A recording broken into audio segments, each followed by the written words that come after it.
आप सभी का स्वागत है बुंदेलखंड मैराथन क्लासेस पर आपके यूट्यूब चैनल।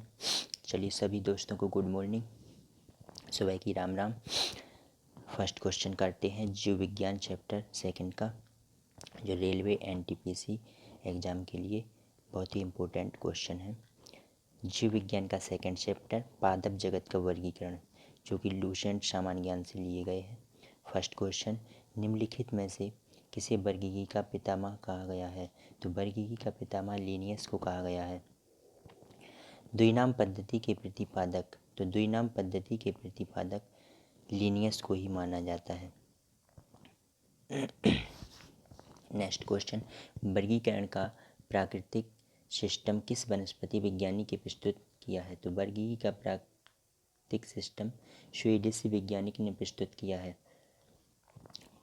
पुष्पी पादपों को रखा गया है, तो पुष्पी पादपों को फेनरोगैम्स में रखा गया है। अपुष्पी पादपों को किस में रखा गया? तो अपुष्पी पादपों को क्रिप्टोगैम्स में रखा गया है।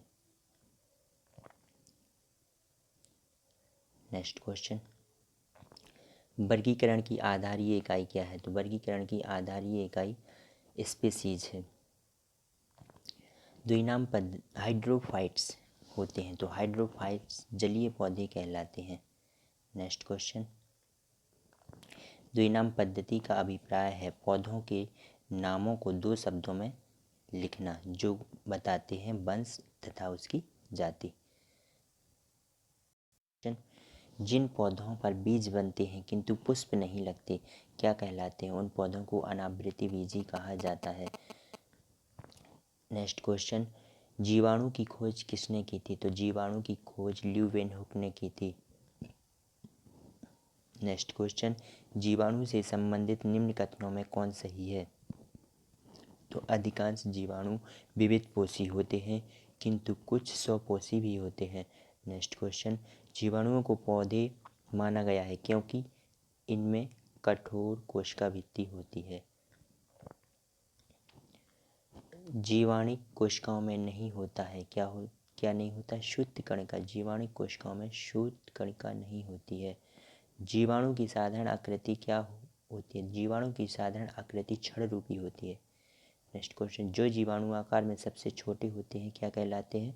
विब्रियो, वो गोलाणु कहलाते हैं। जो जीवाणु आकार में सबसे छोटे होते हैं गोलाणु कहलाते हैं। नेक्स्ट क्वेश्चन है, एक गोल जीवाणु कहलाता है कोकस। एक सर्पिल जीवाणु को कहते हैं स्पाइरलम। एक सर्पिल जीवाणु को क्या कहते हैं? स्पाइरलम। नेक्स्ट क्वेश्चन, वास्तविक केंद्रक किस में अनुपस्थित होता है? तो वास्तविक केंद्रक जीवाणु में अनुपस्थित होता है।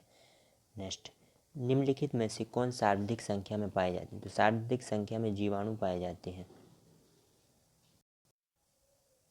बैक्टीरिया में पाया जाने वाला प्रकाश संश्लेषी आशय कहलाता है, तो वर्ण की लवक कहलाता है। जो बैक्टीरिया में पाया जाता है उसे वर्ण की लवक कहते हैं। पाश्चर प्रसिद्ध है, तो पाश्चर रोगों के जर्म थ्योरी सिद्धांत के लिए प्रसिद्ध है। निम्न में से सबसे छोटा जीवाणु है, तो सबसे छोटा जीवाणु माइकोप्लाज्मा कहलाता है। जो जीवाणु सीधे ही वायुमंडल नाइट्रोजन को नाइट्रोजन के यौगिकों में बदलते हैं कहलाते हैं नाइट्रोजन स्थिरीकरण जीवाणु। मूल ग्रंथियों रोट नूडल्स पाई जाती हैं कुछ लेग्यूमिनोसी पादपों तथा कुछ अन्य पौधों में। मूल ग्रंथियाँ कुछ लेग्यूमिनोसी पादपों तथा कुछ अन्य पौधों में भी पाई जाती हैं। अधिक नमक वाले अचार में जीवाणु जीवित नहीं रह पाते हैं। क्यों? क्योंकि ये जीव द्रव्य कुंचित हो जाते हैं और इस तरह मर जाते हैं, जिससे अचार खराब नहीं हो पाता। नेक्स्ट क्वेश्चन है, मानव की आंत में पाया जाने वाला जीवाणु एसिडिसिया कोलाई कहलाता है।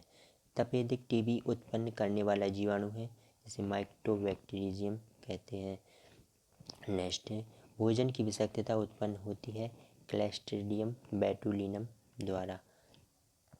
भोजन में विषाक्तता उत्पन्न होती है क्लस्ट्रीडियम बोटुलिनम द्वारा। एंटीबायोटिक्स अधिकांशतः प्राप्त होते हैं, तो एंटीबायोटिक्स अधिकांशतः जीवाणुओं से ही हमें प्राप्त होते हैं। नेक्स्ट क्वेश्चन है, यदि एक जीवाणु कोशिका प्रति मिनट में विभाजित होती है तो 2 घंटे में कितने जीवाणु बनेंगे? 64 जीवाणु। नाइट्रोजन यौगीकरण में निम्नलिखित में से कौन सी फसल सहायक है? तो नाइट्रोजन यौगीकरण जिन फसलों में होता है वो फली अधिकतर दालें होती हैं जिनमें सबसे अधिक नाइट्रोजन स्थिरीकरण होता है। नाइट्रोजन स्थिरीकरण में लैग हीमोग्लोबिन का क्या कार्य है? ऑक्सीजन का अवशोषण। निम्नलिखित में से कौन सा रोग बैक्टीरिया से होता है? तो बैक्टीरिया से होने वाले रोग हैं तपेदिक, पीलिया, चेचक, मपस ये बैक्टीरिया से नहीं होते हैं। चलिए नेक्स्ट। मृदा में धान की पैदावार बढ़ाने वाला मुक्त जीवाणु कौन सा है? तो एनाबीना, जिसमें धान की पैदावार बढ़ती है। नेक्स्ट क्वेश्चन है अपना, प्रीसीतन खाद परिरक्षण में मदद करता है। तो ये क्या मदद करता है? जीव रासायनिक अभिक्रिया की दर को कम कर देता है प्रीसीतन। नेक्स्ट क्वेश्चन, दही जमने में निम्नलिखित में से किस सूक्ष्म जीव का प्रयोग किया जाता है? तो लैक्टोबैसिलस, आप सभी लोग जानते हैं। नेक्स्ट क्वेश्चन है, निम्नलिखित में से किसके द्वारा दूध खट्टा हो जाता है? तो बैक्टीरियाओं के कारण दूध खट्टा हो जाता है, बैक्टीरिया की मात्रा अधिक हो जाती है इसी के कारण। दूध के दही के रूप में जमने का कारण क्या है? लैक्टोबैसिलस जीवाणु। नेक्स्ट क्वेश्चन, निम्न में से कौन सा सहजीवी नाइट्रोजन यौगिकीकरण जीवाणु है? तो राइजोबियम। नेक्स्ट क्वेश्चन, सर्वप्रथम विषाणु की खोज एवानोव्स्की ने की थी। नेक्स्ट, विषाणु माने जाते हैं तो सजीव एवं निर्जीव के बीच के एक ट्रांजिशनल ग्रुप को कहा जाता है विषाणु। एक कड़ी होती है, सजीव एवं निर्जीवों के बीच की एक कड़ी से विषाणु माने जाते हैं। निम्नलिखित में से किसमें एंजाइम नहीं होते हैं? तो एंजाइम विषाणु में नहीं पाए जाते हैं। TMB शब्द संबंधित है विषाणुओं से। नेक्स्ट क्वेश्चन, हाइड्रोफोबिया रोग उत्पन्न होता है, ये विषाणु से उत्पन्न होता है। कुत्ते के काटने से के जिस विषाणु के द्वारा घात रोग उत्पन्न होता है कहलाता है, उसे कहते हैं हाइड्रोफोबिया। चेचक के लिए टीके का विकास किया था, चेचक के लिए टीके का विकास एडवर्ड जेनर ने किया था। एडवर्ड जेनर ने खोज की, तो एडवर्ड जेनर ने चेचक के टीके की खोज की। नेक्स्ट क्वेश्चन, विषाणु वृद्धि करता है, तो विषाणु वृद्धि जीवित कोशिकाओं में करता है। नेक्स्ट क्वेश्चन, विषाणु वृद्धि करता है तो जीवित कोशिकाओं में करता है। नेक्स्ट क्वेश्चन, विषाणु निर्जीव माने जाते हैं क्योंकि एक क्रिस्टलाइज हो सकते हैं। नेक्स्ट क्वेश्चन, एंजाइम अनुपस्थित होते हैं, तो एंजाइम अनुपस्थित विषाणुओं में ही होते हैं। एड्स का क्या कारण है? तो एड्स का कारण है T4 लिम्फोसाइट्स की कमी। नेक्स्ट क्वेश्चन, HIV द्वारा होने वाला रोग, तो HIV द्वारा होने वाला रोग है एड्स। एड्स वायरस क्या होता है? एक सूची RNA। नेक्स्ट क्वेश्चन, एड्स का कारण है, यह वायरस से होता है। नेक्स्ट क्वेश्चन, इबोला क्या है? इबोला भी एक वायरस है। एड्स फैलता है, एड्स शारीरिक संपर्क से फैलता है। नेक्स्ट क्वेश्चन, विषाणु में क्या होता है? तो विषाणु में न्यूक्लिक एसिड एवं प्रोटीन पाए जाते हैं। नेक्स्ट क्वेश्चन, SARS क्या है? SARS एक विषाणु जनित रोग है। नेक्स्ट क्वेश्चन, खसरा निम्नलिखित संक्रमण के कारण होता है, किसके कारण होता है? विषाणु के कारण होता है। निम्नलिखित में से कौन सा रोग विषाणु के कारण होता है? चेचक भी विषाणु के कारण ही होता है। नेक्स्ट क्वेश्चन, जंतुओं में होने वाली फुट एंड माउथ रोग किसके कारण होता है? तो विषाणु के कारण होता है। आलू में मौजिक रोग ये विषाणु के कारण होता है।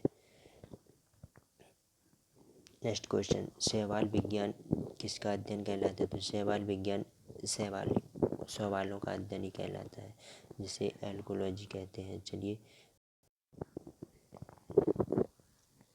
नेक्स्ट क्वेश्चन, शैवालों की कोशिका भित्ति बनी होती है, तो शैवालों की कोशिका भित्ति सेल्यूलोज की बनी होती है।